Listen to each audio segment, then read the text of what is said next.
नमस्कार, अस्सलाम वालेकुम, सत श्री अकाल। मैं हूं आपका दोस्त, आपका मित्र, आपका साथी मोहम्मद अख्तर हुसैन। इस वक्त आप हैं मेरे साथ अखिल भारतीय एनजीओ महामंच पर। साथियों, अगर आपने मेरा चैनल सब्सक्राइब नहीं किया है तो आप सब्सक्राइब कर लीजिए, बेल आइकन को दबा लीजिए ताकि हर खबर आप तक पहले पहुंच सके। आज जो मैं खबर बताने वाला हूं आपको, वो हमारे सीनियर पत्रकार अजीत अंजुम साहब की खबर है और उन्होंने कहा कि हर पत्रकार को इस पे सवाल पूछना चाहिए, तो मैंने सोचा कि उनकी बात को आगे बढ़ाई जाए। उन्होंने कहा कि प्रधानमंत्री मोदी के भाषण और राशन में बड़ा फ़र्क है और ये बिल्कुल सही है।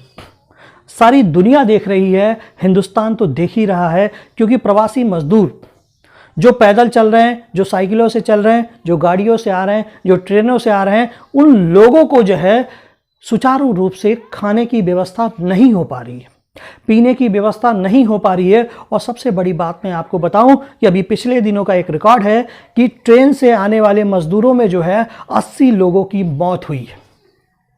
80 लोगों की मौत का जिम्मेदार कौन, उनकी मौत किस लिए हुई? क्योंकि मैं आपको बताना चाहूँगा कि ट्रेनों में प्रॉपर वे में खाने पीने की कोई व्यवस्था नहीं की जा रही है, क्योंकि कहा जाता है कि मोदी साहब के भाषण और राशन में फ़र्क होता है। मैं उन मजदूरों के बारे में भी आपको बताना चाहूँगा जो मजदूर पैदल चल रहे हैं, उनके पैरों में छाले पड़ जा रहे हैं। 1000 किलोमीटर, 1200 किलोमीटर, 2000 किलोमीटर अपने घर पहुँचने की लालच में जब वो घर निकले हैं, तो अफसोस की बात यह है कि उसमें कुछ लोग तो घर पहुँचे और कुछ खुदा को प्यारे हो गए। तो मैं यही कहना चाहूँगा आप लोगों से कि मोदी साहब के भाषण और राशन में बड़ा फ़र्क होता है। क्योंकि देखिए मोदी साहब का ये वीडियो। मेरा तो सपना है कि हवाई जहाज में कौन लोग बैठने चाहिए। ये जो एक बना हुआ है ना, बड़े बाबू, बड़े बड़े लोग, धनी लोग, ये दुनिया उन्हीं के लिए है।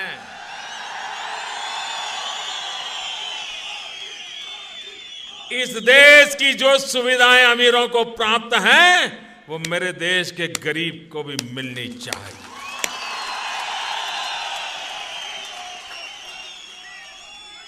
जो सामान्य व्यक्ति हवाई चप्पल पहन करके घूमता है, वो मुझे हवाई जहाज में दिखना चाहिए। ये मेरा सपना है।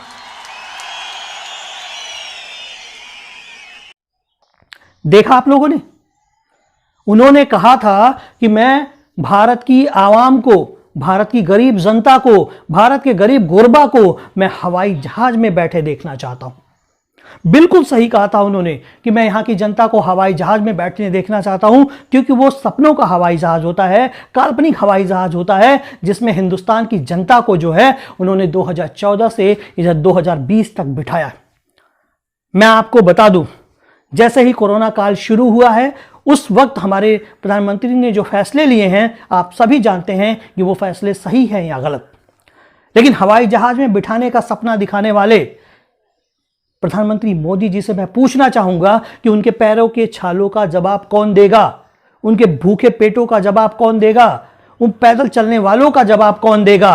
क्योंकि सपना तो आपने दिखाया था कि आप उनको प्लेन में बिठाना चाहते हैं, लेकिन आपने उन्हें दर दर भटकने के लिए छोड़ दिया, रोड पे चलने के लिए छोड़ दिया, मजबूर हो गए साइकिल चला के अपने घर जाने के लिए, यहाँ तक कि एक एक नवाले को तरसने के लिए आपने मजबूर कर दिया। तो सही कहा अजीत अंजुम सर ने कि मोदी साहब के भाषण और राशन में बड़ा फ़र्क है। मैं आपको एक बात और याद दिलाना चाहूँगा। आप लोगों ने देखा होगा कि प्लेटफॉर्म पे एक महिला मरी हुई है, चादर उसको उड़ाया गया है, लेकिन उसका मासूम सा बच्चा उसी कफन में लिपट के खेल रहा है। शायद उसको एहसास भी नहीं है कि उसकी माँ इस दुनिया से जा चुकी है, अब वो वापस नहीं आएगी, लेकिन वो बच्चा खेल रहा है क्योंकि वो मासूम है, उसको नहीं पता है। इसीलिए हम आपसे कहते हैं और गुजारिश भी करते हैं कि मोदी साहब के भाषण और राशन में बड़ा अंतर है, क्योंकि बड़ी निर्ममता के साथ जो है उसकी मिट्टी को रेलवे स्टेशन पे रख दिया गया, उसका बच्चा उसके साथ खेल रहा है, लेकिन प्रशासनिक अधिकारियों के कान पे जूं तक रेंग नहीं रही है। बड़ा अफसोस होता है, बड़ा दुख होता है। और आज मुझे गुस्सा भी आ रहा है, मुझे गुस्सा भी आ रहा है कि हमारे देश के प्रधानमंत्री माननीय मोदी जी, वो कहते हैं कि आप लोग आत्मनिर्भर बनिए। आत्मनिर्भर कैसे इंसान बनेगा, जरा आप हमें बता दीजिए। लगातार पिछले 2 महीनों से लॉकडाउन चल रहा है, लोग अपने घरों में कैद हैं, लोगों का रोजगार छीन गया, खाने के लिए रोटी नहीं है, पहनने के लिए कपड़े नहीं हैं, और किसी के पास काम करने के लिए काम नहीं है जहां से वो 2 पैसा कमा सके, तो वो आत्मनिर्भर कैसे बनेगा? यही मैं पूछना चाहता हूं माननीय प्रधानमंत्री मोदी जी से। वो बताएं कि हम आत्मनिर्भर कैसे बने। इसीलिए कहा जाता है कि मोदी साहब के भाषण और राशन में बहुत फर्क है। और मैं आप सभी लोगों से, तमाम भारतवासियों से मैं हाथ जोड़ के निवेदन करता हूं, गुजारिश करता हूं कि आप लोग, ये जो घटनाएं हो रही हैं, जो आज प्रवासी मजदूर जो है हजारों की तादाद में पैदल चल के ट्रेन की पटरियों पे और तमाम जगहों पे जो मरे हुए हैं, उनकी आवाज को आप बुलंद करें। अगर आप नहीं बुलंद करेंगे तो ये सरकारें जो हैं बहरी हैं, गूंगी हैं, इनको हमारी और आपकी आवाज सुनाई नहीं देगी। और बहुत सारे ऐसे भी लोग हैं जो मोदी साहब में अपनी आस्था रखते हैं, और आस्था रखने वालों से मैं कहना चाहूंगा कि आप आस्था रखो, मैं आपको मना नहीं करता, लेकिन जो गलत है उसका विरोध करो, जो सही है उसका सम्मान करो। और अंधभक्ति बिल्कुल ठीक नहीं है।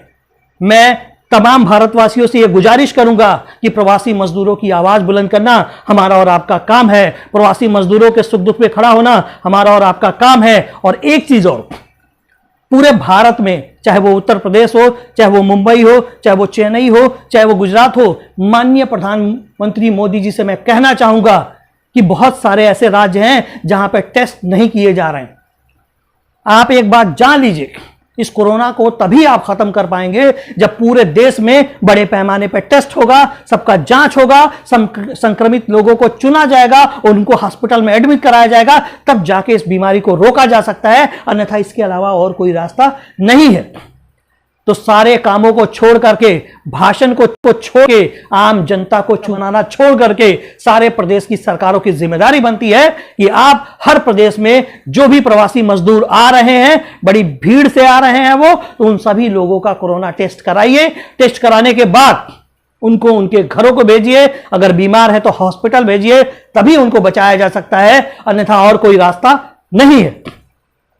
प्रवासी मजदूर, देश की जनता को आप लोग मूर्ख बनाने का काम मत करें,